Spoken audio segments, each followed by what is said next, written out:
তোমরা আমাকে নির্বাচিত করো, আমি এই সমাজ পরিবর্তন করে দিব। এখন এই বাস্তবায়ন করতে গিয়ে আমি 100 কোটি টাকা খরচ করে ফেললাম, আমার এখানে স্বার্থ কি বলেন তো? আমি যখন জয়ী হব তখন ওসব উপকার হোক বা না হোক আমার 200 কোটি টাকা আগে উসুল করা লাগবে, টাকা আগে উঠানো লাগবে। কথা কি বুঝতে পেরেছেন? যদি এরকম স্বার্থ থাকে তাহলে ওই সমাজ কখনো সফলতা দেখবে না, কখনোই দেখবেন। আর আজকে আমাদের সমাজের 99% সমাজের একই অবস্থা। দেখেন আপনি কোথায়, আপনি শহর থেকে গ্রাম যেখানেই যাবেন না কেন, প্রত্যেক জায়গায় একই অবস্থা। 500 টাকা দিয়ে মানুষকে কনভিন্স করে ফেলে। তাহলে যে 500 টাকা আপনাকে দিচ্ছে, মনে রাখার চেষ্টা করবেন ও আপনার কাছ থেকে 2000 টাকা উঠায় দেবে। এই সমাজ কখনো সফলতা অর্জন করতে পারবে না, কখনোই সফলতা অর্জন করতে পারবে না। এই স্বার্থদ্বন্দ্ব যতদিন পর্যন্ত থাকবে ততদিন পর্যন্ত এক দল চলে যাবে, আর এক দল আসবে, ওই দল এসে আরেক জনের ঘর বাড়ি পুড়িয়ে দিবে, আবার আরেক দল আসবে, তারা এসে পূর্বের দলের ঘর বাড়ি পুড়িয়ে দিয়ে এই স্বার্থদ্বন্দ্ব চলতেই থাকবে, চলতেই থাকবে, চলমান থাকবে, কখনো উত্তম সমাজ গঠিত হবে না। এই জন্য এই সমস্যার একটাই সমাধান, সেটা হলো ইসলাম। এরপরে আসেন, মাল ও মর্যাদা লোভের প্রতিযোগিতা কখনো উত্তম সমাজ গঠনে সহযোগী হতে পারে না। মাল এবং মর্যাদা লোভের প্রতিযোগিতা যে সমাজে আছে, ওই সমাজের মানুষ কখনো সফলতা অর্জন করতে পারে না। এই জন্য মাল এবং মর্যাদা লোভ বলতে অনেক কিছু এখানে উদাহরণ দেওয়া যায়, অনেক উদাহরণ দেওয়া যায়। যেমন দেখা যাচ্ছে আপনার প্রতিবেশী দোকানদার, তাকে আপনি, আপনার দোকানে কোনো একটা পণ্য নাই, কিন্তু আপনার প্রতিবেশী দোকানদার দোকানে আছে, কিন্তু আপনার কাছে কেউ একজন এসে জিজ্ঞাসা করলো যে অমুক পণ্যটা কি পাওয়া যাবে আপনার কাছে? আপনি বললেন না। উনি জিজ্ঞাসা করতেছে কোথায় পাওয়া যাবে, আপনি তাকে সহযোগিতাও করলেন না যে পাশের দোকানে পাওয়া যাবে। কেন? আপনার মাল এবং সম্পদের প্রত্যাশা, আশা এমনটাই যে আপনি আপনার প্রতিবেশী ভাইকে আপনি সহযোগিতা করতে পারলেন না। কেন? আপনি তার কাছে পাঠালে আপনার কি কোনো ক্ষতি হবে? একজনের কারণে আরেকজনের রিজিক কি কমে যায়? কি মনে হয় আপনার কাছে? একজনের কারণে আরেকজনের রিজিক কমে যায়? কখনো কমে না। কিন্তু আমরা সব সময় উত্তম প্রতিবেশী না আছে, আমরা ওই প্রতিবেশীর কিভাবে ক্ষতি করা যায়, প্রতিবেশীর সন্তানকে কিভাবে অপবাদ দিয়ে তাকে হেয় করা যায়, অপমানিত করা যায়, অপদস্থ করা যায়, এই চিন্তা, এই টেন্ডেন্সি আমাদের ব্রেনে সবসময় কাজ করে। আমরা কোনো সময় হৃদয়ের ভিতর থেকে আমরা এই প্রতিযোগিতা করি না যে আমরা নেকির কাছে কে কত বেশি পরিবারের দিক দিয়ে, সমাজের দিক দিয়ে একসাথে থাকতে পারবো। আরেকটা গুরুত্বপূর্ণ বিষয় ওলামায়ে কেরাম বলেছেন যে সামাজিক অশ্লীলতার কারণ সমাজ নেতাদের পথভ্রষ্ট হয়ে যাওয়া, মসজিদের কমিটির দায়িত্বশীলদের পথভ্রষ্ট হয়ে যাওয়া, এলাকার নেতা নেত্রীদের পথভ্রষ্ট হয়ে যাওয়া। যেমন আপনি যে এলাকার দায়িত্বশীল, ওই এলাকায় যতগুলো অপকার হবে প্রত্যেকটা পাপের একটা করে ভাগ আপনার আমলনামায় আসবে। কেন? আপনি নিজে কিন্তু পোস্টারটা নিয়ে দায়িত্ব চেয়ে নিয়েছেন যে তোমরা আমাকে নির্বাচিত করো, আমি সমাজ পরিবর্তন করে দিব। কিন্তু আপনার নির্বাচিত এলাকায় চায়ের দোকানে সিগারেট বিক্রয় হয়, আপনার নির্বাচিত এলাকায় চায়ের দোকানে সিনেমা চলে, আপনার নির্বাচিত এলাকায় সুদের লেনদেন, ঘুষের লেনদেন প্রকাশ্যে চলে, জুয়ার আড্ডাবাজি প্রকাশ্যে চলে, কিন্তু আপনি কিছুই বলতে পারলেন না। এটা শৈথুল্যবাদী চিন্তা ভাবনা। ইসলামী শরীয়তে যেমন উগ্রবাদ নেই, তেমন শৈথুল্যবাদও নেই। ইসলামী শরীয়তে আছে মধ্যম পন্থা। কথা কি বুঝতে পেরেছেন? সুতরাং আপনি দাওয়াতও দিলেন না, সরকারের আদেশ নিশ্চয় করলেন না, আপনি আপনার পরবর্তী ভোটের জন্য বা আপনি আপনার পরবর্তী চাহিদার জন্য আপনি এটা কন্টিনিউ করলেন, আপনি সবার মনোরঞ্জনের প্রচেষ্টা করলেন। আপনার মাধ্যমে দুনিয়াবাসী উপকৃত হবে না, বরং দুনিয়াবাসী কিয়ামতের মাঠে আপনার বিরুদ্ধে চালন করবে। এই জন্য আমাদের সবাইকে সতর্ক হতে হবে। একজন মসজিদের ইমাম সাহেব একটা মসজিদের কমিটির সবাই একসাথে চলে যাচ্ছে বিবাহ পড়ানোর জন্য বা বিয়ে খেতে, দেখতেছেন আপনি ওখানে গান বাজনার আসর। এখন আপনি ঠিকভাবে ইমাম সাহেব এবং কমিটির দায়িত্বশীলরা যদি এভাবে চিন্তা করেন ওই বিয়েতে গান বাজনা আছে, ওই বিয়েতে আমি ইমাম, ওই বিয়েতে বিবাহ পড়াবো না, বা আমি মসজিদ কমিটির একজন কত চমৎকার দায়িত্বশীল আল্লাহ আমাকে বানিয়েছে, কেন আল্লাহ যদি আপনার দায়িত্ব না দিত আপনি কি সভাপতি হতে পারতেন, সেক্রেটারি হতে পারতেন? মসজিদের দায়িত্ব মানে আল্লাহর ঘরের দায়িত্ব পাওয়া, তার মানে কত বড় একটা দায়িত্ব। আর আপনি কি করেন? ওই দেখা যাচ্ছে যে বিয়েতে গান বাজনা বাজে, ওই বিয়ে আপনি খেতে যান, ওই বিয়ে আপনি পড়াতে যান, বা আপনার ইমাম সাহেবকে আপনি ফোর্স করেন। মনে রাখার চেষ্টা করবেন, আপনার মাঝে যদি দিনদারিতে থাকতো, পরহেজগারিতে থাকতো, তো আমি ইমাম সাহেব হয়ে আমি ওই বিয়ে পড়াতে যেতাম না, আর আপনি মসজিদ কমিটির দায়িত্বশীল হয়ে আপনি ইমাম সাহেবকে ফোর্স করতেন না। কথাকে বুঝতে পেরেছেন? এই জন্য উত্তম সমাজ গঠনের এই এতগুলো বিষয়, অনেকগুলো বিষয়, এগুলো অন্তরায় হয়ে যায়, এগুলো অন্তরায়, তার মানে বাধাগ্রস্ত হয়ে যায়। সুতরাং আমাকে আপনাকে সতর্ক হতে হবে, সাবধান হতে হবে, বিষয়গুলো আমাদের ব্রেন উপলব্ধি করতে হবে যে আমরা আমাদের উত্তম সমাজ গঠনের জন্য আমরা যদি বাধার কারণ হয়ে যাই, তাহলে কিয়ামতের মাঠে আল্লাহ সুবহানাহু ওয়া তাআলার কাছে আমাদের ধরা খেতে হবে। সুতরাং সতর্ক হবে, সাবধান হতে হবে। উত্তম সমাজের ভিত্তি হবে নির্ভেজাল তাওহীদের উপরে বিশ্বাস করা। তার মানে আপনি উত্তম সমাজ যদি গঠন করতে চান, তাহলে প্রথম ভিত্তি হতে হবে নির্ভেজাল তাওহীদের উপরে বিশ্বাসী হতে হবে আপনার। নির্ভেজাল তাওহীদ, তার মানে যেখানে কোনো ভেজাল নাই, যেখানে কোনো ভেজাল কোরআন ও সহিহ সুন্নাহর অনুসারে নিজে হতে হবে, এবং প্রতিবেশী যাদেরকে বানাবেন তাদেরকে নির্ভেজাল তাওহীদের অনুসারী বানানোর চেষ্টা করবেন। তাহলে আপনি উপকৃত, আপনি তাকে উপকার করলেন। 2 নম্বরে, সামাজিক ঐক্য রক্ষার্থে শিরক ও বিদআতের সাথে কোনো প্রকার সংমিশ্রণ ঘটানো যাবে না। অনেকেই ভাবে যে সামাজিক ঐক্য, শত শত বছরের ঐক্য ধরে রাখার জন্য আমি না হয় একদিন বিদআত করলাম, না হয় আমি একদিন শিরক করলাম। বুঝেন না মনে হয়, কথা কি বুঝতে পেরেছেন? সামাজিক ঐক্য ঠিক রাখার জন্য আপনি পরে ধরে আপনি, আমার কথা ভালো করে ব্রেন দিয়ে বোঝার চেষ্টা করবেন। সামাজিক ঐক্য রক্ষা করার ক্ষেত্রে আপনি আব্দুল্লাহ, আপনার নাম আব্দুর রহমান, আপনার নাম আব্দুল কুদ্দুস, আপনি মুসলিম বাবার সন্তান, আপনার দাদা মুসলিম ছিল, আপনি সবকিছু ভুলে গিয়ে আপনি চলে গেলেন প্রসাদ খাওয়ার জন্য, মন্দিরে মন্দিরে ঘুরে বেড়াচ্ছেন। খুব তীক্ষ্ণ ব্রেন নিয়ে বোঝার চেষ্টা করবেন, মনে রাখার চেষ্টা করবেন। আপনার না ইসলামী শরীয়তের জ্ঞান, আপনার না আছে কোরআন হাদিসের জ্ঞান, না আছে আপনার পারিবারিক ইসলামের শিক্ষা। এটা সামাজিক ঐক্য রক্ষার মানদণ্ড নয় যে আপনি মন্দিরে মন্দিরে ঘুরে বেড়াবেন। এটা সামাজিক ঐক্য রক্ষার মানদণ্ড নয় যে আপনি প্রসাদ খেয়ে ঘুরে বেড়াবেন। আমার কথা বুঝেন ভালো করে। ওটা হলো ইবাদত, ওটা ইবাদত। ওই ইবাদতের সাথে আপনি মুসলিম হয়ে আপনি কখনো সংমিশ্রণ ঘটাতে পারেন না। কথা আপনাকে ব্রেন দিয়ে বোঝার চেষ্টা করতে হবে। সামাজিক না, বরং আপনি ইসলামকে ধ্বংস করে দিচ্ছেন। আপনার মাধ্যমে ইসলাম কলুষিত হচ্ছে, মুসলিম কলুষিত হচ্ছে। এটা ঐক্য প্রতিষ্ঠার মানদণ্ড হতে পারে না। আপনাকে সতর্ক হতে হবে, আপনাকে সাবধান হতে হবে। এই জন্য উলামায়ে কেরাম চমৎকার ভাবে বলেছেন, সামাজিক ঐক্য রক্ষার্থে শিরক ও বিদআতের সাথে কখনো সংমিশ্রণ ঘটানো যাবে না, কখনো না। শিরক যারা করে তাহলে মুশরিক, যারা বিদআত করে তারা রাসূলকে ভালোবাসে না, তাদের সাথে কখনো আপনার সংমিশ্রণ হতে পারে না। কোন এক জায়গায় মিলাদের অনুষ্ঠান হচ্ছে, এখন আপনি ভাবতেছেন সামাজিক একদিন গেলে কি হয়, তার মানে আপনি রাসূলকে অপমান করলেন, একদিনে অপমান করলেন। কোন এক জায়গায় শিরিক হচ্ছে, সেটা মুসলিমরা শিরিক করুক আর অমুসলিমরা তো কুফরি করতেছে, তাদের ওখানে গিয়ে যতটুকু আপনি সময়, শ্রম, অর্থ ব্যয় করবেন, পুরোটাই সমাজ ধ্বংসের আপনি একটা কারণ হয়ে গেলেন। আপনার মাধ্যমে ইসলাম প্রতিষ্ঠা সম্ভব না, আপনার মাধ্যমে কখনো ইসলামের সুমহান মর্যাদায় পৌঁছানো সম্ভব না। এটা আপনাকে ব্রেন দিয়ে উপলব্ধি করতে হবে, এটা আপনাকে ব্রেন দিয়ে বোঝার চেষ্টা করতে হবে। তারপরে ইসলামী শরিয়ার উপরে পরিচালিত হতে হবে একেবারে 100%। যদি আপনি উত্তম সমাজ গঠন করতে চান, তাহলে আপনাকে ইসলামী শরিয়ার উপরে 100% অথরিটি, তার মানে অটুট চেষ্টা করতে হবে। যদি আপনি অটুট না থাকেন ইসলামী শরিয়তের উপরে, তাহলে ক্ষতিগ্রস্ত হবে। যেমন আল্লাহ হলেন সর্বভৌম ক্ষমতার উৎস। এখন উত্তম সমাজ গঠনের জন্য আপনি দেখা যাচ্ছে শিরকের সাথে, বিদআতের সাথে, গণতন্ত্রের কুফরি মতবাদের সাথে সম্পৃক্ত হয়ে আপনি বললেন আল্লাহ সর্বভৌম ক্ষমতার উৎস না, জনগণ সর্বভৌম ক্ষমতার উৎস। আমার কথা বুঝতে দেবেন হয়। এখন বলেন আমাদের মুসলিমদের মাঝে, নামধারী মুসলিমদের মাঝে, আমি সেটা আপনি যেটার সাথে সম্পৃক্ত হন না কেন, জনগণ সর্বভৌম ক্ষমতার উৎস যদি আপনি বলেন, তো আপনি উত্তম সমাজ গঠন করতে পারবেন? এটা কি কুফরি না? এটা কি শিরক না? যদি কোনো ব্যক্তি প্রাণে বিশ্বাস করে, সে কি কুফরি করবে না? নিঃসন্দেহে সে কুফরি করবে। এখন আপনি যদি কুফরির কাছে সহযোগিতা করেন, তাহলে আপনি কি হয়ে যাবেন? আপনি নিজে বলেন, আপনি যদি কুফরি করেন, কুফরির কাছে সহযোগিতা করেন, আপনি কি হয়ে যাবেন? সহজ বাংলা ভাষায় মুশরিক হয়ে যাবেন।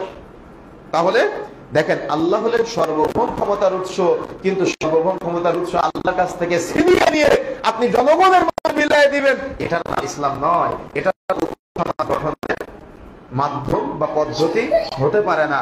রাসূলুল্লাহ সাল্লাল্লাহু আলাইহি ওয়াসাল্লাম এই পদ্ধতি আমাদেরকে শিক্ষা দেয়নি, ইব্রাহিম আলাইহিস সালাম আমাদেরকে এই পদ্ধতি শিক্ষা দেয়নি, মুসা আলাইহিস সালাম আমাদেরকে এই পদ্ধতি শিক্ষা দেয়নি। যদি আমরা মুসা আলাইহিস সালামের থেকে বেশি বুঝি, ইব্রাহিম আলাইহিস সালাম থেকে বেশি বুঝি, মুহাম্মদ সাল্লাল্লাহু আলাইহি ওয়াসাল্লামের থেকে বেশি বুঝদার হয়ে আমরা যদি চাই যে সমাজে ইসলাম প্রতিষ্ঠা করব, তাহলে জনগণের কাছে আপনি সর্বভৌম ক্ষমতার উৎস বিলাই দিতে পারেন। কেন? আপনার মাঝে ইখলাসের জ্ঞান নাই, আপনার মাঝে মানহাজের জ্ঞান নাই, আপনার মাঝে আকীদার জ্ঞান নাই। আর আমি যখন এই জ্ঞানের আলোকে আপনার মাঝে কিছু দাওয়াত পৌঁছে দিব, তখন আপনার কাছে আমার কথাগুলোকে অনেক হালকা মনে হবে। এটার গুরুত্ব আপনি বুঝতে পারবেন না, এটার গুরুত্ব আপনি বুঝতে পারবেন না। কেন জানেন? দেখেন, উলামায়ে কেরাম কয়েকটা কথা বলেছেন, তার মধ্যে একটা পয়েন্ট হলো ওরা মুখে আহলুল ইলমের কথা বললেও ওদের অন্তরে সেটা বাস্তবায়ন হয় না। তার মানে মুখে ইলমের কথা বলবে কিন্তু অন্তরে বাস্তবায়ন হবে না, মুখে দাওয়াত দিবে কিন্তু অন্তরে সেটা বাস্তবায়ন হবে না, চিন্তা চেতনা অন্যরকম। ওরা লোকদেরকে মুসলিম সমাজ হতে বিচ্ছিন্ন হওয়ার আহ্বান জানায়, ফলে তারা নিজেদেরকে মাদ্রাসা, শিক্ষা ইনস্টিটিউট, বিশ্ববিদ্যালয়, সরকারি চাকরি বা মুসলমানদের সাথে বসবাস করার থেকে বিরত রাখে। তার মানে তাদের চিন্তা চেতনা এমনটা, এই সমাজ জাহালতে পরিণত হয়েছে, তোমাদেরকে সমাজের সাথে বসবাস করার প্রয়োজন নেই, তাদেরকে দাওয়াত দেওয়ার দরকার নাই, চলো আমরা একসাথে হয়ে সবকিছু একেবারে। মানুষ যখন অসুস্থ হয়, অসুস্থ হলে যেমন মানুষের ওষুধ প্রয়োগের মাধ্যমে সুস্থ করতে হয়, কিন্তু তাদের চিন্তা ভুল, ওষুধ প্রয়োগ না বরং গলা কেটে ফেলতে হবে। কথা বুঝেন ভালো করে। মানুষ অসুস্থ হয় তখন কি করতে হবে? চিকিৎসা দিতে হবে, নাকি গলা কেটে ফেলবেন? যখন আপনার মাথা যন্ত্রণা করবে তখন আপনি ওষুধ খাবেন না গলা কেটে ফেলবেন? মাথা যন্ত্রণা করলে ওষুধ খেতে হবে, গলা কাটা নয়। কিন্তু যদি আপনার আমার চিন্তা এমনটা হয় যে অমুক সমাজ ধ্বংস হয়েছে, ওই সমাজ কখনো ইসলাম প্রতিষ্ঠা সম্ভব না, ওই সমাজের মানুষের আমরা একেবারে নিঃশেষ করে ফেলবো। কিভাবে নিঃশেষ করে ফেলবেন দেখেন, এখানে হবে তারা সর্ব উৎকৃষ্ট, কিন্তু সহিহ মুসলিমের হাদিস 2469 হাদিস, আল্লাহ রাসূল বলছেন তারা হলো সর্বনিকৃষ্ট। তারা আত্মহত্যা করে নিজেরা মরে এবং অন্যদেরকে মেরে ফেলে। তারা আত্মহত্যা করে নিজেরাও মরে এবং অন্যদেরকে বিপদে ফেলে দেয়। এই জন্য তাদের থেকে সতর্ক হওয়ার চেষ্টা করবেন। এক, শৈথিল্যবাদী যেমন চলবে না, ঠিক সেম একইভাবে ইসলামের মধ্যে চরমপন্থাও চলবে না। চরমপন্থা করে আপনি নিজে আত্মহত্যা করবেন আবার অন্য মানুষকে মেরে ফেলবেন, এটার নাম ইসলাম নয়। এটার নাম কি না?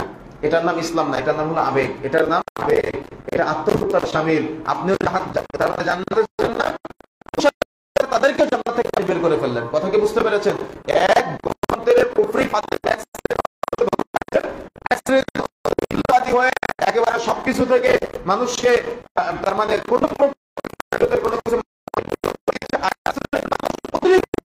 করে নিজে আত্মহত্যা করতেছে, মেরে করতেছে। দেখেন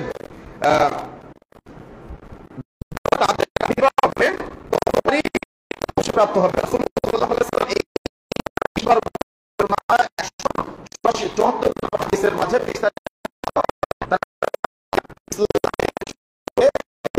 বারবার আসবে আল্লাহ সুবহানাহু ওয়া তাআলার পক্ষ থেকে, তারা বারবার প্রতিহত হবে, আবার তাদের থেকে চেষ্টা করতে হবে। তারা কোরআন হাদিস এবং সুন্নাহ দিয়ে, তারা কোরআন ও সুন্নাহ দিয়ে কথা বলবে কিন্তু কোরআন সুন্নাহর অপব্যাখ্যা করবে। তার মানে কোরআন সুন্নাহ দিয়ে কথা বলবে আবার কোরআন সুন্নাহর অপব্যাখ্যা করবে শৈথিল্যবাদীরা এবং চরমপন্থীরা। এবং তারা নিজের স্বার্থতন্ত্রকে হাসিল করার চেষ্টা করে। তারাও যেমন আমাদের সমাজের এক শ্রেণীর দায়ী যারা আছে, তারা নিজেদেরকে এমন ভাবে উপস্থাপন করে যে তুমি যদি আমাকে নির্বাচিত করো তাহলে তুমি জান্নাতি, বা তুমি যদি অমুক দলকে নির্বাচিত করো তাহলে তুমি এই দলকে নির্বাচিত করার কারণে জান্নাতি হয়ে যাবা। তাহলে চরমোনায় বলতেছে চরমোনায় জিতলে জান্নাতি, আর বাকিদের ভোট দিলে তারা জাহান্নামী। জামাত ইসলাম বলতেছে জামাত ইসলামকে ভোট দিলে জান্নাতি, অন্যদেরকে ভোট দিলে এটা চলবে না। আবার অন্যান্য আরো বহু দল আছে, খেলাফতের মসজিদ বলতেছে তোমরা আমাদেরকে ভোট দিলে তোমরা জান্নাতি, তাহলে আমরা কাকে ভোট দিয়ে জান্নাতি হব? কথা বুঝেন ভালো করে। সবই গণতন্ত্রের ফাঁদে ফেলে ইমান মুসলিমদের ধ্বংস করার চেষ্টা চলতেছে। এবং আমাদেরকে চোখে চশমা পরানো হচ্ছে, ইসলামের চশমা। তার মানে ইসলামের চশমা বলতে আপনার চোখের সামনে আপনি দেখতে পাচ্ছেন যে এটা অনেক সুন্দর, কিন্তু পক্ষান্তরে দেখেন রাসূলুল্লাহ সাল্লাল্লাহু আলাইহি ওয়াসাল্লাম বলছেন তারা ইসলামের কথা বলবে কিন্তু ইসলাম অপব্যাখ্যা করবে, কোরআন মাজিদ আয়াত পড়বে কিন্তু আয়াত অপব্যাখ্যা করবে, হাদিস পড়বে কিন্তু হাদিসের অপব্যাখ্যা করে তোমাদেরকে ধ্বংসের দ্বার প্রান্তে নিয়ে যাবে। এই জন্য সতর্ক হওয়ার চেষ্টা করতে হবে, সাবধান হওয়ার চেষ্টা করতে হবে। আল্লাহ সুবহানাহু ওয়া তাআলা আপনাকে একটা ব্রেন নামক নিয়ামত দিয়েছেন, দিয়ে আবার রাসূলুল্লাহ সাল্লাল্লাহু আলাইহি ওয়াসাল্লাম বলছেন যে রাসূলের আনুগত্য করার জন্য। যদি আপনি রাসূলের আনুগত্য করেন তাহলে কার আনুগত্য হয়ে যাবে? আল্লাহর আনুগত্য হয়ে যাবে। সুতরাং আমাকে আপনাকে সতর্ক হতে হবে। সৎ কাজের আদেশ ও অসৎ কাজের নিষেধের নামে এই সম্পর্কিত শরীয়তের দলিলগুলো তারা সবসময় শাসক গোষ্ঠী বা দেখা যাচ্ছে বিদ্রোহ বা যুদ্ধ করার ক্ষেত্রে তারা প্রযোজ্য করে। তার মানে সবসময় কোরআন হাদিসের ব্যাখ্যাগুলো কঠোরতার সাথে ব্যাখ্যা করে মানুষদেরকে, একদল মানুষকে পথভ্রষ্ট করে দেয়, আবার একদল মানুষকে তারা বিভিন্ন রকম হৃদয়ের ভিতরে কনফিউজ তৈরি করে দেয়। তারপরে উলামা কিরাম বলছেন তারা কেবল ভীতি প্রদর্শন সংক্রান্ত যে আয়াতগুলো আছে সেগুলা দিয়ে দলিল প্রয়োগ করে এবং ভালো কাজের বা সৎ কাজের পুরস্কার বা উৎসাহমূলক কথাগুলো হাইড রাখে। তার মানে সৎ কাজ করলে, ভালো কাজ করলে কি ফজিলত আছে তারা হাইড রাখে, বরং ভীতিকর যে আয়াতগুলো আছে বা যে আয়াতগুলাতে ভয় প্রদর্শন করা হয়েছে সেগুলো মানুষের কাছে প্রকাশ করে শুধু মানুষকে ভয় দেখায়। তাদের কাজ হলো ভয় দেখানো, তারা কখনো ফজিলতের দাওয়াত মানুষকে দেয় না। আরেকটা পয়েন্ট ওলামা ইকরাম বলেছেন, তারা আলেমদেরকে মূল্যায়ন করে না, নিজেদেরকে বড় জ্ঞানী মনে করে। যেমন খারিজিরা নিজেদেরকে আলী এবং উসমান এবং অন্যান্য সাহাবীদেরকে তাদের চেয়ে, তারা সাহাবীদের চেয়ে খারিজিরা নিজেদেরকে জ্ঞানী দাবি করত।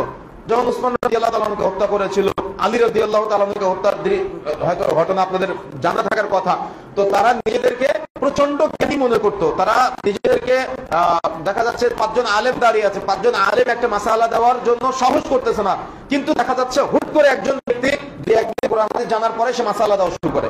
বুঝেন না মনে ভালো করে না, একজন সারা জীবন কোরআন হাদিস পড়া একজন ব্যক্তি সে একটা মাসালা দিতে গিয়ে আল্লাহর উপরে ছেড়ে দিচ্ছে, রাসূলের উপরে ছেড়ে দিচ্ছে, কিন্তু হুটহাট দেখা যাচ্ছে যে কোনো একটা ব্যাপারে সুতুল্যবাদী হয়ে বা চরমপন্থী হয়ে কোনো একটা মাসালার ক্ষেত্রে তার মানে মানুষের মুখের সামনেই চটপট বলে দিচ্ছে। 5 জন আলেম দাঁড়িয়ে আছে, আলেম বলে না কিন্তু পাশ থেকে সে বলে দেয়। এদেরকে থেকে সতর্ক হবে, এদের মাধ্যমে কখনো উত্তম সমাজ এবং রাসূলের আদর্শিত সেই সোনালী সমাজ ফিরিয়ে যেতে সম্ভব। তাদেরকে বলা হয়েছে মুনাফিক, বরং তাদেরকে বলা হয়েছে তারা হলো উত্তম সমাজ গঠনে বাধা প্রদানকারী। তাদের মাধ্যমে একটা সমাজ ক্ষতিগ্রস্ত হয়, একটা ইউনিটি ক্ষতিগ্রস্ত হয়। এজন্য সতর্ক থাকতে হবে। ওরা হুকুম লাগানোর ক্ষেত্রে সিদ্ধান্ত নেয়, হুকুম লাগানোর ক্ষেত্রে যেমন যে কোনো কাউকে কাফের বলে দেয়, সঙ্গে সঙ্গে যে কোনো কাউকে যে কোনো একটা শব্দ প্রয়োগের ক্ষেত্রে তারা দ্বিধা করে না, কতটুকু তার সাথে এই শব্দটা যায়।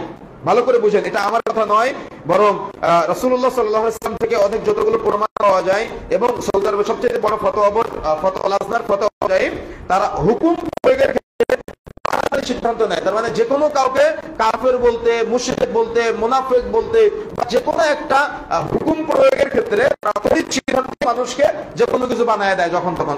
থেকে সতর্ক থাকতে হবে। তারাই সর্বপ্রথম মুসলিমদের জামাত হতে বেরিয়ে গেছে এবং তাদের পাপের কারণে কাফের সাব্যস্ত হয়েছে। তার মানে তারা পূর্ব থেকে তারা ইসলাম থেকে বের হয়েছে এবং তাদের এই পাপের কারণে ইসলাম তাদেরকে কুফরির সাথে সম্পৃক্ত করেছে। তারা কিয়াস বা ধারণা বা অনুমানকে বেশি প্রাধান্য দেয় কোরআন হাদিসের চেয়ে। তার মানে কোরআন হাদিসে যেটা আছে তার চাইতে বেশি প্রাধান্য দেয় কি, কাকে বলে তো, নিজের চিন্তাকে, নিজের ব্রেন যেটা বলে সালাফদের চিন্তা নেওয়ার প্রয়োজন মনে করে না। বা রাসূলুল্লাহ সাল্লাল্লাহু আলাইহি ওয়াসাল্লাম সাহাবীদেরকে যেভাবে বুঝিয়েছেন সাহাবায়ে কিরামের চিন্তাটা নেওয়ার চেষ্টা প্রয়োজন মনে করে না। তারা নিজেদের ব্যাখ্যা নিজেরাই দেয়, এমন কোন ব্যাখ্যা দেয় যে ব্যাখ্যার ব্যাপারে সালাফগণ কোনো বর্ণনা দেয় নাই, যে ব্যাখ্যার ব্যাপারে সাহাবায়ে কিরাম থেকে কোনো ব্যাখ্যা পাওয়া যায় না, যে ব্যাখ্যার ব্যাপারে তাবেঈদের থেকে কোনো ব্যাখ্যা পাওয়া যায় না, যে ব্যাখ্যার ব্যাপারে রাসূলুল্লাহ সাল্লাল্লাহু আলাইহি ওয়াসাল্লামের কোনো অনুমোদন পাওয়া যায় না, কিন্তু তারা হুটহাট কোনো একটা ব্যাখ্যা দিয়ে দেয়। তারপরে ওলামায়ে কেরাম বলছেন তারা হবে নবীন, তাদের রক্ত হবে গরম তরুণ এবং তারা রাসূলুল্লাহ সাল্লাল্লাহু আলাইহি ওয়াসাল্লাম বলছেন তারা হবে নির্বোধ, নিজেদেরকে অনেক জ্ঞানী মনে করে। সহিহ বুখারী 3601 নম্বর হাদিস, 5057 নম্বর হাদিস, 6934 নম্বর হাদিস। তারা নিজেদেরকে অনেক জ্ঞানী ভাবে, কিন্তু আল্লাহ রাসূল বলছেন তারা হবে নির্বোধ, তারা হবে নবীন এবং তারা তাদের মানুষদেরকে শুধু ভীতি প্রদর্শন করবে এবং মানুষদেরকে উগ্রবাদের সাথে সম্পৃক্ত করবে। তাদের চেহারা দেখলে মনে হবে তারা অনেক রাগী, তাদের চেহারা দেখলে মনে হবে তারা অনেক বদমেজাজি। এদের থেকে আল্লাহ রাসূল সাল্লাল্লাহু আলাইহি ওয়াসাল্লাম সতর্ক থাকতে বলেছেন। সবসময় ব্রেনের মধ্যে এটা রাখার চেষ্টা করবেন। 2 নম্বরে তারা সর্বোত্তম কথা বলবে কিন্তু ভিতরে ভিতরে তারা নিকৃষ্ট কাজ করবে। নিকৃষ্ট কাজ কোনটা রাসূলুল্লাহ সাল্লাল্লাহু আলাইহি ওয়াসাল্লাম কিন্তু ব্যাখ্যা দিয়েছেন, তারা নিজেরাও মরবে অন্যদেরকেও মারবে, অর্থাৎ আত্মহত্যা করে অন্যদেরকে হত্যা করে ইসলামী সমাজ প্রতিষ্ঠা করার চেষ্টা করবে। এটা যেমন পথভ্রষ্ট, একই ভাবে তারা মুখ দিয়ে সর্বোত্তম কথা বলবে কিন্তু তারা আল্লাহর থেকে সর্বভৌম ক্ষমতার উৎস এটা ছিনিয়ে দিয়ে জনগণের মাঝে বিলিয়ে দিবে। বাহ্যিকভাবে তারা সুন্দর কথা বলবে, তার মানে তাদের বাহ্যিক আচরণ কথাবার্তাগুলো আপনার কাছে অনেক সুন্দর মনে হবে, অনেক আকর্ষণীয় মনে হবে, কিন্তু এটা মূলত ধোঁকা। রাসূলুল্লাহ সাল্লাল্লাহু আলাইহি ওয়াসাল্লাম বলেছেন, সহিহ বুখারী 5057 নম্বর হাদিস, মুখে ঈমানের কথা বললেও তাদের অন্তরে ঈমানের লেশ মাত্র থাকবে না। কেন এই কথা বলেছেন দেখেন, জানেন?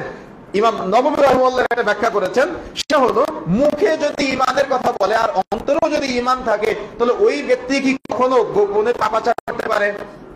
কখনো করতে পারে না। বা গোপনে নিজেকে হত্যা করার প্রচেষ্টা চালাতে পারে? কখনো পারে না। এজন্য সতর্ক থাকতে হবে। পথভ্রষ্ট হওয়ার পরে এরা আর কখনো ঈমানের দিকে ফিরে আসবে না। এরা নিজেদেরকে অনেক জ্ঞানী ভাববে এবং তারা তীর যেমন ধনুক থেকে ছেড়ে দিলে অনেক দূরে চলে যায়, ফিরে আসার কোনো সম্ভাবনা থাকে না, এরা ইসলাম থেকে এরকম দূরে সরে যাবে। বুঝেন না মনে হয়? তীর ধনুক থেকে বের হয়ে গেলে ওই তীর ফিরে আসার কোনো সম্ভাবনা আছে? কোনো সম্ভাবনা নেই। আল্লাহ রাসূল সাল্লাল্লাহু আলাইহি ওয়াসাল্লাম বলেছেন, সহিহ বুখারী 2462 নম্বর হাদিস, তারা ওই তীরের মতো ইসলাম থেকে দূরে সরে যায়, তাদের ফিরে আসার কোনো সম্ভাবনা আর থাকে না। তারা তাদের নীতির উপরে, তাদের বিশ্বাসের উপরে অটুট থাকে এবং অন্যদেরকে কুফরির সাথে সম্পৃক্ত করে, মুনাফিকের সাথে সম্পৃক্ত করে। তারা হবে ইবাদতে অন্যদের চেয়ে অগ্রগামী, নিজেদের ইবাদতের জন্য তারা অহংকারী হবে, লোকদের ইবাদত দেখে তারা বলবে এরা তো ইবাদতই করে না। তার মানে কি বুঝলেন? আল্লাহ রাসূল সাল্লাল্লাহু আলাইহি ওয়াসাল্লাম বলেন, তাদের ইবাদত দেখে আপনার মনে হবে তারা এত ইবাদত করে, এত পরহেজগার, এত তাকওয়াশীল, এত আল্লাহওয়ালা, আমরা তো তাদের তুলনায় কিছুই না, মনে হবে। ইবাদত দেখে আপনার নিজেকে কি হবে?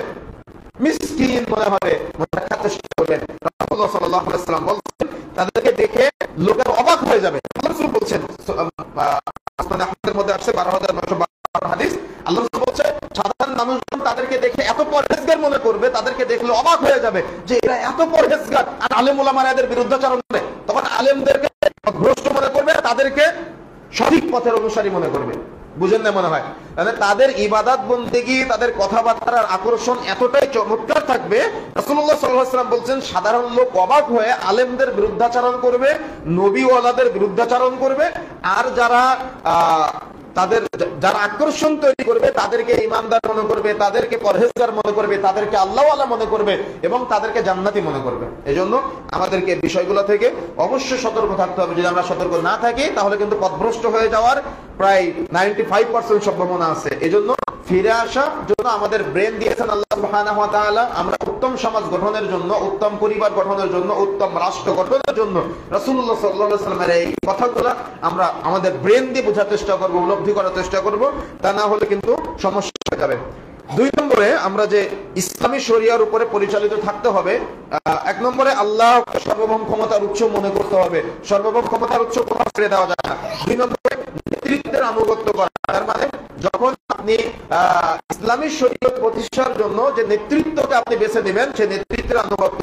তারপরে পরামর্শ গ্রহণ করা, ওলামায়ে কিরামের কাছ থেকে পরামর্শ নেওয়া এবং সেই পরামর্শ গ্রহণ করা। আমাদের 5 জনের কাছ থেকে পরামর্শ নিব, আমার যেটা ভালো লাগবে সেটা করব। কথা বুঝেন না? ভিত্তিক হয় তা যারটা কোরআন সুন্নাহ ভিত্তিক হবে তারটাকে গ্রহণ করতে হবে। কথা বুঝতে পেরেছেন? পরামর্শ নেওয়ার চেষ্টা করতে হবে। দায়িত্বশীলতা, প্রত্যেকটা প্রতিষ্ঠান বাস্তবায়নের ক্ষেত্রে দায়িত্বশীল আচরণ জরুরি। যদি দায়িত্বশীল আচরণ না হয় তাহলে কোন সমাজ টিকে থাকে না, কোন পরিবার টিকে থাকে না, কোন রাষ্ট্র টিকে থাকে না। একটা পরিবারে পরিবার প্রধান পুরুষ যদি ও দায়িত্ব সম্পর্কে অবহেলা করে তাহলে তার সন্তানরা পথভ্রষ্ট হয়ে যায়, হবে না? বাবা হয়ে যদি আপনি দায়িত্ব ছেড়ে দেন, হাল ছেড়ে দেন, আপনার ঘরে সিনেমা ঢুকবে, আপনার ঘরে নারী ঢুকবে, আপনার ঘরে সুদের টাকা ঢুকবে, আপনার ঘরে ঘুষের টাকা ঢুকবে। কেন? আপনি দায়িত্বের ব্যাপারে অসচেতন। কিন্তু দায়িত্ব সম্পর্কে আল্লাহ জিজ্ঞাসা করবে কিয়ামতের মাঠে। আপনি দেখা যাচ্ছে এলাকার ওয়ার্ড কাউন্সিলর, এখন আপনার ওয়ার্ডের যে পাপাচার গুলো হচ্ছে আপনি এটা নিয়ন্ত্রণের জন্য আপনি দায়িত্ব নিয়েছেন, কিন্তু আপনি দায়িত্বটা হাল ছেড়ে দিয়েছেন, কিয়ামতের মাঠে জবাব দেওয়া লাগবে। আপনি দেখা যাচ্ছে কমিশনার সাহেব, তাহলে দায়িত্ব কিন্তু পর্যায়ক্রমে বাড়তেছে, পরিবার থেকে সমাজ, সমাজ থেকে তার বড় যেটা আছে সেটা, সেখানে গিয়ে দেখা যাচ্ছে আপনি আপনার দায়িত্বের হাল ছেড়ে দিয়েছেন। সবাই যার যার পাপাচারে লিপ্ত, মনে রাখার চেষ্টা করবেন আপনাকেও জবাব দেওয়া লাগবে। সুতরাং দায়িত্বশীলতার ক্ষেত্রে কোনো প্রকার কম্প্রোমাইজ চলবে না, দায়িত্বশীলতার ক্ষেত্রে কোনো প্রকার ছাড় চলবে না। যদি আপনি ছাড় দেন তাহলে আপনার সমাজ, আপনার পরিবার, আপনার রাষ্ট্র ধ্বংস হয়ে যাবে। এরপরে আসেন উত্তম চরিত্র। উত্তম সমাজ গঠনের জন্য উত্তম চরিত্র অত্যন্ত জরুরি। যদি চরিত্র ঠিক না থাকে তাহলে ওই সমাজে বসবাস করে আপনি প্রশান্তিতে থাকতে পারবেন না, স্ত্রী, পরিবার, পরিজন নিয়ে। তারপরে সালাতে একাগ্রতা, সালাতে ঐক্যবদ্ধ হওয়া। সালাত নামাজের বিধান কি জন্য বলেন তো? ইসলামে নামাজের বিধান কি জন্য? পায়ের সাথে পা, কাঁধের সাথে কাঁধ মিলানোর বিধান কি জন্য বলেন তো? আমরা তো পায়ের সাথে পা, কাঁধের সাথে কাঁধ মিলাতে বললেই আহলে হাদিস বলে আমাদেরকে দূরে সরিয়ে দেন। কিন্তু আপনি কি জানেন এটা ঐক্যবদ্ধ হওয়ার একটা প্রতীক? গঠনের জন্য ঐক্যবদ্ধ হওয়ার একটা উত্তম প্রতীক। একজন চায়ের দোকানদার, একটা চায়ের দোকানদার আর একটা 5 তলা বিল্ডিং এর মালিক আর একটা রিকশা চালক, 3 জনের মতো সমাজের মানুষ পার্থক্য করে কিনা? পার্থক্য করে কিনা? পার্থক্য করে না। একজন আর একজনের সাথে হাত মিলাতে চায় না।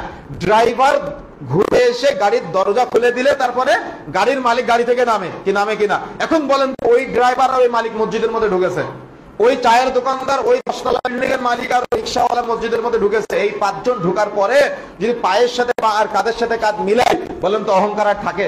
এজন্য আল্লাহ রাসূল সাল্লাল্লাহু আলাইহি ওয়াসাল্লাম কি বলেছেন জানেন? মান সাদ্দা ফুরজাতান ফি সাফিন, যে ব্যক্তি কাতারে কাঁধের পায়ের সাথে পা মিলাবে, আল্লাহ রাসূল বলছেন রাফাল্লাহু বিহি দারাজাতান, মহান আল্লাহ তার মর্যাদা বাড়িয়ে দিবে, ওয়া বানাল্লাহু লাহু বাতান ফিল জান্নাহ, তার জন্য জান্নাতে একটা ঘর নির্মাণ করা হবে। সুবহানাল্লাহ। কেন বলেছেন? সামাজিক ঐক্য রক্ষার জন্য। আপনি যে ভেদাভেদ ভুলে গিয়ে, অহংকার ভুলে গিয়ে, সবকিছু তছনছ করে দিয়ে, আপনি মসজিদের বাহিরে ছিলেন ড্রাইভার আর গাড়ির মালিক, মসজিদের বাহিরে ছিলেন চায়ের দোকানদার, বা আপনি জুতা সেলাই করেন, বা আপনি রিকশাওয়ালা, বা আপনি 5 তলা বিল্ডিং এর মালিক, বা আপনি কোটি কোটি টাকার মালিক, এই যে পার্থক্য, মসজিদের ভিতরে ঢুকে সব ভেদাভেদ ভুলে গিয়ে পায়ের সাথে পা আর কাঁধের সাথে কাঁধ মিলে ভাবতেছেন তুমিও সেই মানুষ, আমিও সেই মানুষ, তোমাকে যে আল্লাহ সৃষ্টি করেছে আমাকে সে আল্লাহ সৃষ্টি করেছে, তোমার গায়ে যে রক্ত মাংস আমার গায়ে একই রক্ত মাংস, তোমার কবরের ডিজাইনও একই আমার কবরের ডিজাইনও একই, আসো কাঁধের সাথে কাঁধ পায়ের সাথে পা মিলিয়ে নিজেদের মাঝের ভেদাভেদ গুলা ভুলে যায়। সুবহানাল্লাহ। 50 জন শহীদের মর্যাদা ডুবে যাওয়া সুন্নাত চালু করার জন্য পাবেন, জান্নাতে ঘর নির্মাণ হবে, কিয়ামতের মাঠে মর্যাদা বৃদ্ধি প্রাপ্ত হবে। সুবহানাল্লাহ। সালাতে একগ্রতা বৃদ্ধি পাবে। আপনি তো শুধুমাত্র একটা হাদিস শুনেই হানাফি আর আহলে হাদিস ভাগ করে ফেলেন। আপনি এর ব্যাখ্যা নিয়েছেন কোন সময়? এটা সামাজিক ঐক্য প্রতিষ্ঠান, আর মসজিদের মধ্যে এসেও বলতেছেন না তোর পাঁচ সাথে আমার পা মিলানো এটা জায়েজ নেই। মুরব্বীর পাঁচ সাথে পা মিলানো যায় নাকি? তার মানে এসেই অপব্যাখ্যা শুরু করে দিয়েছেন। মনে রাখার চেষ্টা করবেন, সামাজিক ঐক্য রক্ষার জন্য সালাত অত্যন্ত গুরুত্বপূর্ণ একটা ভূমিকা রাখে। সালাতের প্রত্যেকটা পার্টের আলাদা আলাদা ব্যাখ্যা আছে। আমি যেভাবে ব্যাখ্যা দিলাম, প্রত্যেকটা পার্টের আলাদা আলাদা ব্যাখ্যা আছে। প্রত্যেকটা ব্যাখ্যা নিয়ে আপনি যদি সালাত আদায় করতে পারেন, প্রশান্তিতে আপনি সালাত আদায় করতে পারবেন।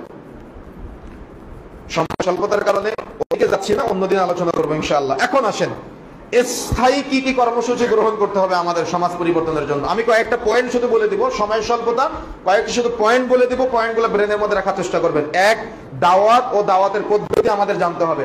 দাওয়াত বলতে কি শুধু সৎ কাজের আদেশ দেওয়া, তাবলীগ জামাতের মতো সৎ কাজের আদেশ না, সৎ কাজের আদেশের পাশাপাশি নাহি আনিল মুনকার করতে হবে, অসৎ কাজের নিষেধ করতে হবে। যখনই আপনি অসৎ কাজের নিষেধ করবেন তখন কিন্তু বাধাগ্রস্ত হওয়ার সম্ভাবনা আছে। এই জন্য সৎ কাজের আদেশ, অসৎ কাজের নিষেধ, এই দাওয়াত ও দাওয়াতের পদ্ধতিটা আমাদেরকে গ্রহণ করতে হবে। দাওয়াত দেওয়ার ক্ষেত্রে জ্ঞান অর্জন করে দাওয়াত দিতে হবে। দাওয়াত গ্রহণের ক্ষেত্রে যদি কেউ শরীয়তের কথা বলে আপনাকে দাওয়াত দেয়, কোরআন হাদিসের কথা বলে দাওয়াত দেয়, অকপট সেটা মেনে নেওয়ার চেষ্টা করতে হবে। 2 নম্বরে তাজকিয়া ও তারবিয়ার নীতিমালা। তাজকিয়া ও তারবিয়ার আমি 9টি নীতিমালা বলবো। তার মধ্যে 1 নম্বর হলো আল্লাহর জন্য ইখলাসের সাথে কাজ করতে হবে। তার মানে আপনি সমাজ প্রতিষ্ঠার জন্য, উত্তম সমাজ গঠনের জন্য আপনি যে কাজটা করবেন সেটা হবে আল্লাহর সন্তুষ্টির জন্য বা ইখলাস প্রতিষ্ঠার জন্য। কথা কি বুঝতে পেরেছেন? যদি আপনার চিন্তা ইখলাস প্রতিষ্ঠা না হয়, আল্লাহর সন্তুষ্টি না হয়, আপনি উত্তম সমাজ ফিরে পাবেন না কখনো। উত্তম সমাজ মানে কোনটা বলেন তো? সেই জাহেলিয়াতের যুগে রাসূলুল্লাহ সাল্লাল্লাহু আলাইহি ওয়াসাল্লাম এর উপরে নবুয়ত আসার আগে এবং পরে যে দাওয়াত দিয়ে সমাজকে আদর্শিত করার চেষ্টা করেছিলেন। কথা কি বুঝতে পেরেছেন? আমাদের সমাজে পাপাচার থাকবে, গুনাহ থাকবে, অন্যায় থাকবে, অশ্লীলতা থাকবে, সবকিছুর মাঝেও আমাদের ইখলাসের সাথে আল্লাহর সন্তুষ্টির জন্য মানুষকে দাওয়াত দিতে হবে। এটা হলো ইসলামের মৌলিক রূপরেখা। 2 নম্বরে জ্ঞান ও দূরদর্শিতা, জ্ঞান ও দূরদর্শিতা। তার মানে আপনি যে দাওয়াত দিবেন, দাওয়াত দেওয়ার ক্ষেত্রে আপনার জ্ঞান থাকা লাগবে এবং দূরদর্শিতা থাকা লাগবে। তার মানে ওই দাওয়াতটা পৌঁছানোর টেকনিক থাকা লাগবে। আপনি যে দাওয়াতটা পৌঁছাবেন, কোন প্রেক্ষিতে কোন দাওয়াতটা পৌঁছালে দাওয়াতটা ফলপ্রসূ হবে, সেটা আপনাকে বোঝার চেষ্টা করতে হবে। দেখা যাচ্ছে আপনার স্ত্রী বোরকা পরে না, আপনি আজকে জানতে পারলেন, এতদিন জানতেন না যে বোরকা পরতে হবে বা পর্দা করতে হবে বা হাত মোজা পরতে হবে, পা মোজা পরতে হবে, মুখমণ্ডল ঢাকতে হবে, শুধু চোখ টুক খোলা রাখতে পারে, আপনি আজকে জানলেন। এখন আপনি বাড়িতে গিয়ে আপনার স্ত্রীকে লাঠির সাহায্যে বললেন যে তোমাকে পর্দা করতে হবে এই মুহূর্ত থেকে, অথচ আজীবনে অভ্যস্ত না। বুঝলেন ভালো করে? তখন আপনার স্ত্রীকে দাওয়াতটা কি দিতে হবে? শুরুর দাওয়াতটা কি দিতে হবে বলেন? শুরুর দাওয়াতটাকে লাঠি? শুরুর দাওয়াতটা লাঠি হতে পারে না। শুরুর দাওয়াতটা হলো আল্লাহর সন্তুষ্টি, শুরুর দাওয়াতটা আল্লাহ ভীতি, শুরুর দাওয়াতটা জান্নাতের আকাঙ্ক্ষা, শুরুর দাওয়াতটা জাহান্নামের ভীতি, শুরুর দাওয়াতটা কিয়ামতের মাঠের ভীতি প্রদর্শন, শুরুর দাওয়াতটা তার গায়রত, শুরুর দাওয়াতটা তার ব্যক্তিত্ব। এই বহু কিছু পার করে এসে তারপরে লাঠি, তারপরে তালাক। কথা বুঝেন না মনে হয়। কিন্তু আমাদের ওই উগ্রবাদী চিন্তা এমনটা যে আজকে জানতে পারলাম, আজকে রাতেই পর্দা করাতে হবে, যদি না করে কালকেই তালাক। কথা বুঝেন নাই? আরে আপনি তো জানতেন না এতদিন, সেও তো জানতো না, একটা পরিবেশে অভ্যস্ত।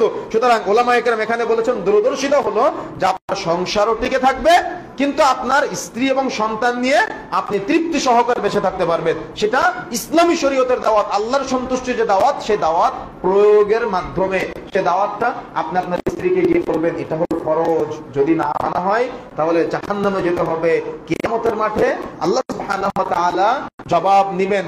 জান্নাতের আকাঙ্ক্ষায় তোমাকে পর্দা করতে হবে, জাহান্নামের ভয়ে তোমাকে পর্দা করতে হবে, আল্লাহর সন্তুষ্টির জন্য তোমাকে পর্দা করতে হবে। তোমার এই সৌন্দর্য রাস্তার মানুষের জন্য না। এইভাবে যদি আপনি সুন্দর করে তাকে দাওয়াতটা দেন, এই দাওয়াতের প্রসেসিংটা হলো আপনি কিভাবে দূরদর্শিতার সাথে দাওয়াত দিচ্ছেন সেটার উপরে ডিপেন্ড করবে। তার মানে আপনার দূরদর্শিতা ডিপেন্ড করবে যে আপনি আপনার দাওয়াতটা কতটুকু পৌঁছাতে পারলেন। সুতরাং এই চেষ্টা অব্যাহত রাখতে হবে। তারপরে তাওহীদের আহ্বানের মাধ্যমে দাওয়াতি কাজ শুরু করা। তাওহীদের আহ্বান মানে আল্লাহকে চেনানো। কাকে চেনানো বলতো?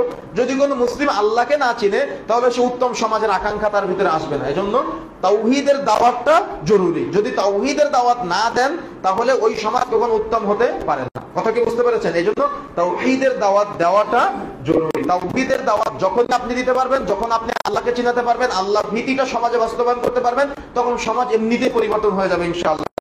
তারপরে সত্যকে স্পষ্টভাবে বর্ণনা করা, সত্যকে কখনো গোপন না করা। সত্য যেটা সেটা স্পষ্টভাবে বর্ণনা করে দেওয়ার জন্য চেষ্টা করতে হবে। সত্য কখনো গোপন রেখে কখনো উত্তম সমাজ গঠন করা যায় না। তারপরে আচরণ নম্র হওয়া, উগ্রবাদী আচরণ না করে উত্তম সমাজ গঠনের জন্য বা স্থায়ী পরিবর্তনের জন্য। আমি কিন্তু সাময়িক পরিবর্তনের কথা বলতেছি না, স্থায়ী পরিবর্তনের কথা বলতেছি। সাময়িক পরিবর্তনের জন্য আপনি যা ইচ্ছা মন করতে পারেন, এটা স্থায়ী পরিবর্তন হয় না। যেমন আমি দেখা যাচ্ছে আজকে ঘোষণা দিলাম যে আপনারা আমাকে সব মহিলাদের পর্দা করাবো। ভালো করে বুঝেন। এখন আপনারা আমাকে নির্বাচিত করলেন, আমি এমন একটা চাপ প্রয়োগ করলাম যে পর্দা ছাড়া বা হাত মোজা না পা মোজা না পরে কেউ বাড়ির বাইরে আসতে পারবে না। ভালো করে বুঝেন, এটা হলো চাপ প্রয়োগ। চাপ প্রয়োগ করলে যতদিন আমার ক্ষমতা আছে ততদিন এটা থাকবে, কিন্তু যেদিন আমার ক্ষমতা চলে যাবে সেদিন সবাই উলঙ্গ হয়ে বের হবে রাস্তায়। কিন্তু স্থায়ী পরিবর্তনের জন্য এই পয়েন্টগুলো আপনাকে মনে রাখতে হবে। আল্লাহ ভীতি, নম্রতা, আল্লাহকে সে জানবে, আল্লাহকে সে বুঝবে, আল্লাহকে সে মানবে, আল্লাহর ভয়ে সে পরিবর্তন হবে। তাহলে আপনি বাড়ি থাকলেও আপনার স্ত্রী পর্দা করবে, আপনি সামনে থাকলেও আপনার স্ত্রী পর্দা করবে। তাকে বলা লাগবে না কেন সে আল্লাহর ভয় পায়, সে আপনার ভয়ে পর্দা করে না, সে আল্লাহর ভয়ে পর্দা করেছে। কথা কি বুঝতে পেরেছেন? এরকম বহু উদাহরণ আছে যে উদাহরণগুলোর সাথে আপনারা যদি প্রত্যেকটা পার্ট বাই পার্ট মিলান তাহলে এটা আপনাদের আমাদের প্রত্যেকের বাস্তব জীবনের সাথে মিলে যাবে। এরপরে আসেন, হেদায়েতের প্রতি লোক থাকতে হবে। স্থায়ী পরিবর্তন যদি আপনি চান, হেদায়েতের প্রতি লোক থাকতে হবে। অন্য ব্যক্তি হেদায়েত পাবে এটা না, সেটা তো আছে, কিন্তু আগে নিজের হেদায়েতের প্রতি আকাঙ্ক্ষা থাকতে হবে যে আমি হেদায়েত পেতে চাই। আমি তো অনেক বড় পাপী, আমি তো অনেক বড় গুনাহগার, আমার মতো পৃথিবীতে তো খুঁজে পাওয়া মুশকিল। আপনি বন্ধ করে ভাবেন তো যে আমার আপনার মতো পাপী, আমার আপনার মতো গুনাহগার কয়জন আছে? কত গুনাহ আমাদের দ্বারা হয় যে গুনাহ পৃথিবীর মানুষ জানে না, তাই না? কত গুনাহের সাথে সম্পৃক্ত, কিন্তু অন্যের হেদায়েত কামনা করি, নিজের হেদায়েত চাই না আমরা। কিন্তু আমাদের স্থায়ী পরিবর্তনের জন্য নিজের হেদায়েতের প্রতি আমাদের আকাঙ্ক্ষা থাকা লাগবে। হক প্রকাশের ক্ষেত্রে কাউকে বাধা দেওয়া যাবে না, সত্য প্রকাশের ক্ষেত্রে কাউকে বাধা দেওয়া যাবে না যদি আপনি উত্তম সমাজ প্রতিষ্ঠা করতে চান। সুতরাং সত্য যে প্রকাশ করবে বরং তাকে কি করতে হবে? সহযোগিতা করতে হবে, উৎসাহ দিতে হবে। অত্যন্ত গুরুত্বপূর্ণ একটা বিষয়, হক বা সত্য প্রকাশে যারা বিরোধিতা করবে বা বাধা দিবে আপনি তাদের প্রতিবন্ধক হয়ে দাঁড়াবেন। এটা আপনার নীতি এবং নৈতিক দায়িত্ব হবে। ইসলাম সুমহান মর্যাদা রক্ষা করার ক্ষেত্রে আপনাকে দায়িত্ব পালন করতে হবে। আরেকটা গুরুত্বপূর্ণ পয়েন্ট ওলামায়ে কেরাম বলেছেন, সেটা হলো দ্রুত ফল পাওয়ার আকাঙ্ক্ষা না করা। উত্তম সমাজ স্থায়ীভাবে পরিবর্তনের জন্য দ্রুত ফল পাওয়ার আকাঙ্ক্ষা করা বোকামি। তার মানে তড়িৎ ফল পাওয়ার আকাঙ্ক্ষা করা কি বলেন তো? বোকামি। তড়িৎ ফল যেটা পাওয়া যায় সেটার মর্যাদা বা সেটার স্থায়িত্ব বেশি দিন হয় না। আমার কথা কি বুঝতে পেরেছেন?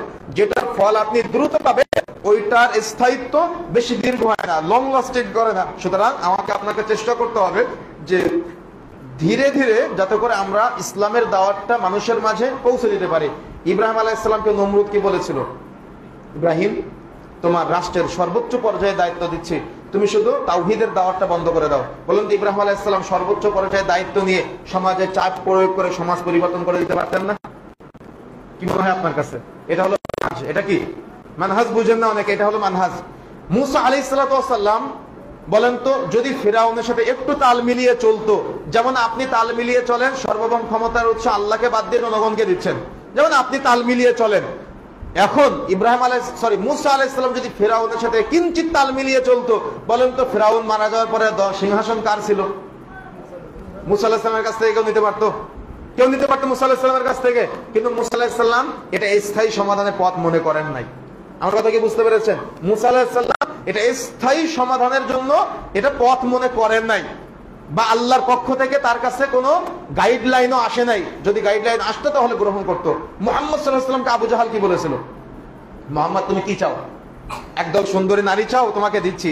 তুমি টাকা পয়সা চাও, তোমার সব দিয়ে দিচ্ছি। তুমি কি মক্কার ক্ষমতা চাচ্ছ মুহাম্মদ? তোমার সব দিচ্ছি, তুমি শুধু তাওহীদের দাওয়াতটা বন্ধ করো।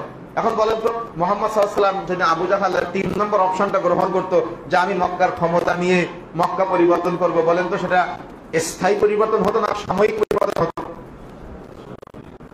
মুহাম্মদ সাল্লাল্লাহু আলাইহি ওয়াসাল্লামের থেকে আমরা বেশি বুঝি। মুহাম্মদ সাল্লাল্লাহু আলাইহি ওয়াসাল্লামের থেকে আমরা আমাদের ব্রেনের চিন্তা অনেক বেশি। আমি যে কথাগুলো বলতেছি না, আপনার কাছে 3 রকম ব্যাখ্যা বের হয়ে গেছে অলরেডি আপনার ব্রেনে। মানে আপনার ব্রেন দিয়ে 4 রকম 5 রকম ব্যাখ্যা, প্রশ্ন, বিভিন্ন রকম কিছু আপনার ব্রেন দিয়ে বের হয়েছে।